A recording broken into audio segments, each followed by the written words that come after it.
Entre nos cultures. Clément, bonjour.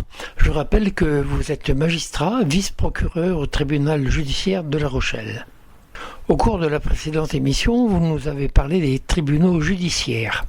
Aujourd'hui, nous aborderons les tribunaux de commerce, les tribunaux des prud'hommes, les baux ruraux, le statut des greffiers et un certain nombre d'autres juridictions spécialisées.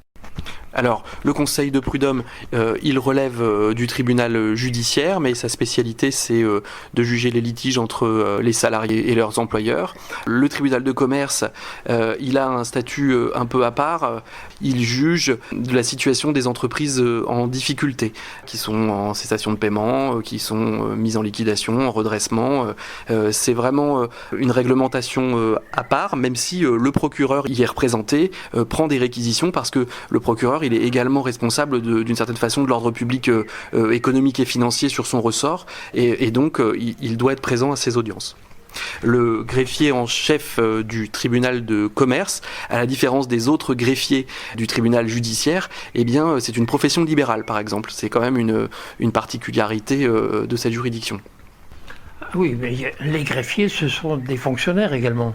Les greffiers du tribunal judiciaire sont effectivement des fonctionnaires. Ce sont les autres membres particulièrement indispensables du personnel judiciaire qui fait fonctionner les tribunaux. D'abord, leur aide est absolument nécessaire, mais en plus, elle est souvent prévue par la loi, par le code de l'organisation judiciaire, qui fait que très peu d'actes peuvent être pris par des juges sans greffier, puisque leur rôle, c'est d'attester, sont des garants de la procédure. Voilà, ce ne sont pas des super secrétaires. Ils ont un rôle d'authentification. S'ils ne sont pas là, les procédures peuvent être nulles. Il y a encore d'autres juridictions spécialisées, les baux ruraux, les sécurités sociales, les contentieux, délégués aux victimes. Pourquoi tout cet échantillonnage ? C'est que le droit est technique. Il y a sans doute une histoire d'héritage, mais le droit est technique.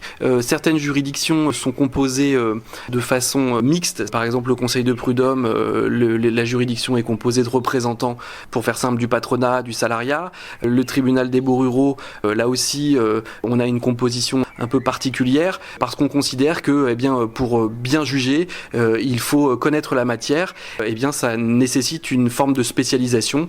On ne peut pas être bon en tout et sur tout, donc on s'en remet à ceux qui savent. Mais c'est vrai que ça peut donner une impression de complexité qui n'est pas tout à fait fausse, à mon avis. Vu de l'extérieur, ça paraît complexe. Vu de l'intérieur, j'espère que c'est plus simple.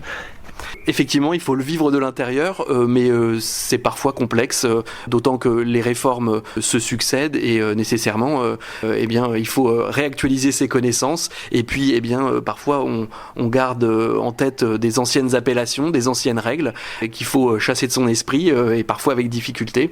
Non, il n'y a pas de raison que ce soit simple, parce qu'en fait, la matière est complexe, les matières sont complexes, donc l'organisation est complexe. Bien, je suis un petit peu plus au courant maintenant des différents tribunaux. Et la prochaine fois, si vous voulez bien, on va parler des métiers de la justice. Merci Clément. Je rappelle que vous êtes magistrat, vice-procureur au tribunal judiciaire de La Rochelle. Entre nos cultures.